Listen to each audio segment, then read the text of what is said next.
Peace, peace, peace, peace, peace, love, prosperity, abundance, self-love, self-care.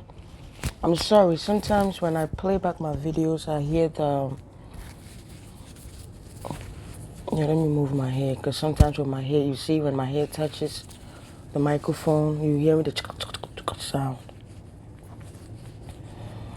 Grand rising and grand rising and grand rising and grand rising, and we are rising to the top. We are rising to the top. Family, how y'all doing? How y'all doing? How y'all doing? So today, I want to share a little something with y'all. My best friend, my friend, got married last week. I was a little busy. She got married last Saturday, and the grooms, the husband, we met. I met my best friend in college, 2017, and we met.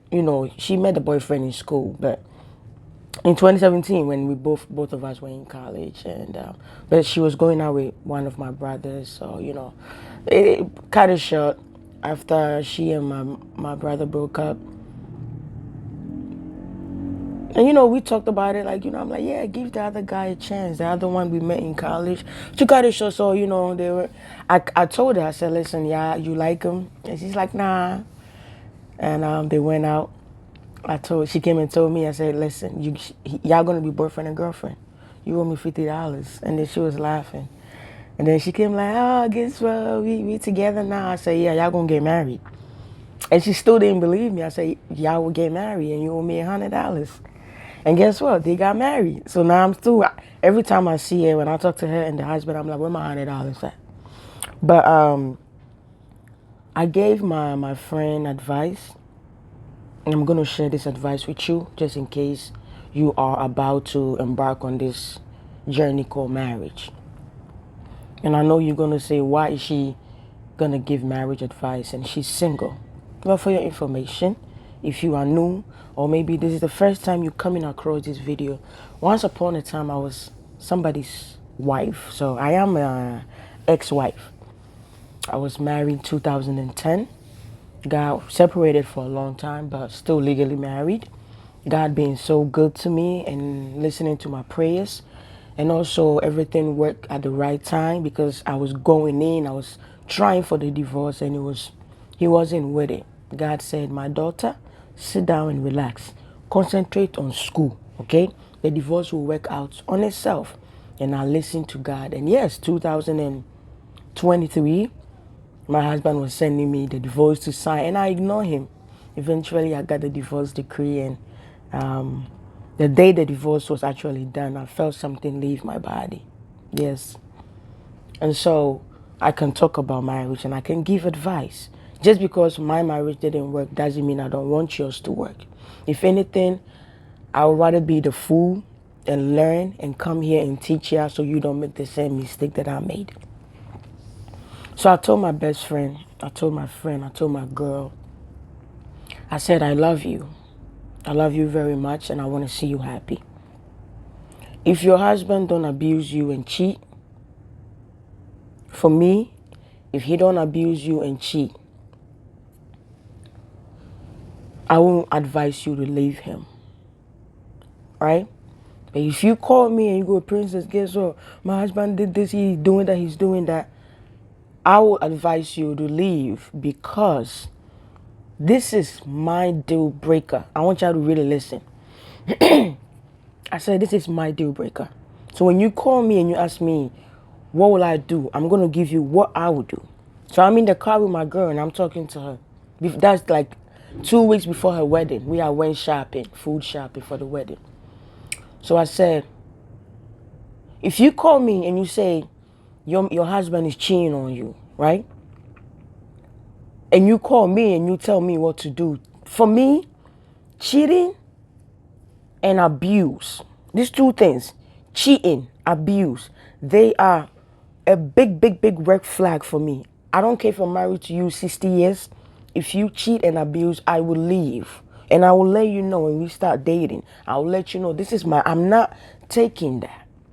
So if you call me and you say your man is cheating and abusing you, I'm going to tell you to leave because that is my deal breaker. Now, you being my girlfriend, I don't know what your deal breaker is. If cheating, if cheating is not a deal breaker for you, and you found out your husband is cheating, please allow him to cheat in peace. Don't be nagging him, and you cheated on me, and you doing this to me. Hey, you are disturbing his peace, and you are disturbing your own peace, and you are buying sickness for yourself. Because guess what? When you go outside to cheat, then don't nobody cheat crying. He's smiling, happy, and busting a nut, and you are home. You are killing yourself.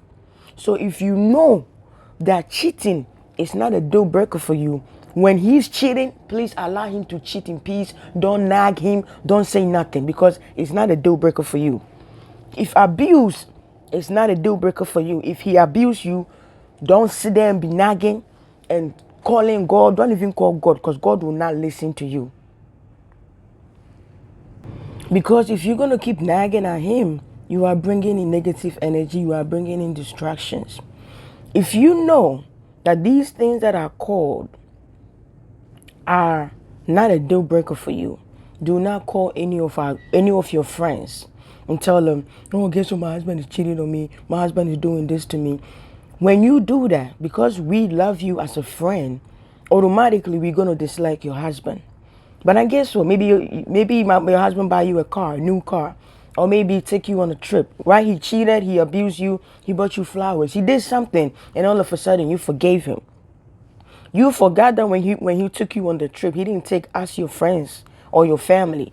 He didn't when he bought you the car, when he was trying to do things to make up for the cheating and the abuse. He didn't do any of those things for us. He did it for you.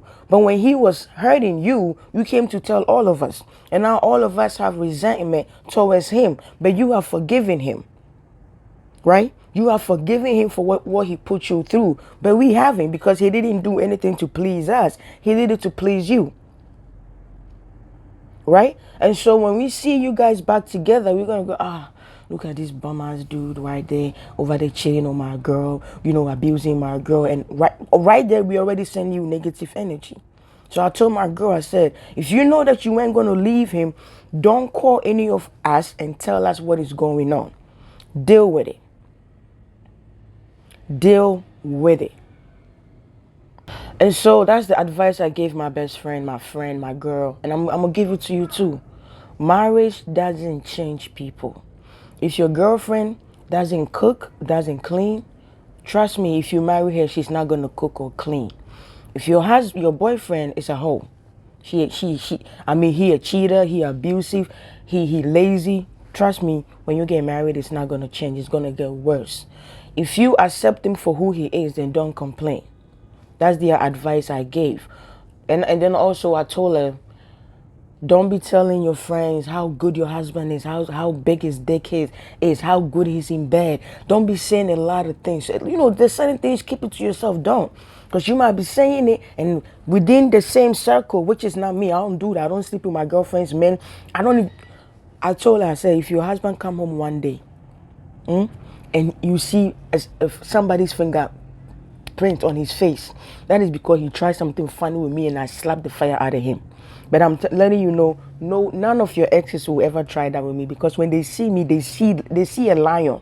They can't try that with me. Never. I have never ever liked any of my friends' men. Never, over my dead body. But in your circle, you gotta be careful. So that's the advice I gave. Now, if you're going to get married and things that I mentioned, things that are not deal breakers for you, if your husband is doing it or if your wife is doing it, don't go out there and selling your marriage, because people want to see your downfall. So don't. If you can deal with something, then deal with it. Stop disturbing the man. You're not going to leave him because he's cheating. He knows you're not going to leave because you forgave him the second time and he did it again. Right there, you gave him a pass. He knows you're not going to leave. So if you're not going to leave, why are you here nagging him and calling your friends? And you are disturbing us too. You know, you my friend. I love you. If you hurting, I'm hurting. If you know that your man is putting you through some shit, excuse my French, but you don't want to leave, please don't call me and dump that shit on me. Because if you call me and say your man did this to you, you my friend, it will hurt my feelings. I will be hurt because my friend is hurting. But if you know you're not going to leave him, then don't call me, don't nag him, leave him in peace. That's the advice I gave. So if you're about to get married, that's the same advice I'll give it to you. Be careful the things you share with people. Okay? Even friends, even families. You're not going to have too many good people with kind heart like me that will tell you the truth. Okay? One love. And I am not a jealous person. I'm happy for all my friends. I would be happy if all my friends get married and I'm the only single one. I would still be happy. Because once upon a time, I was also married. Okay? So there's no jealousy here. It's just 100% advice. One love.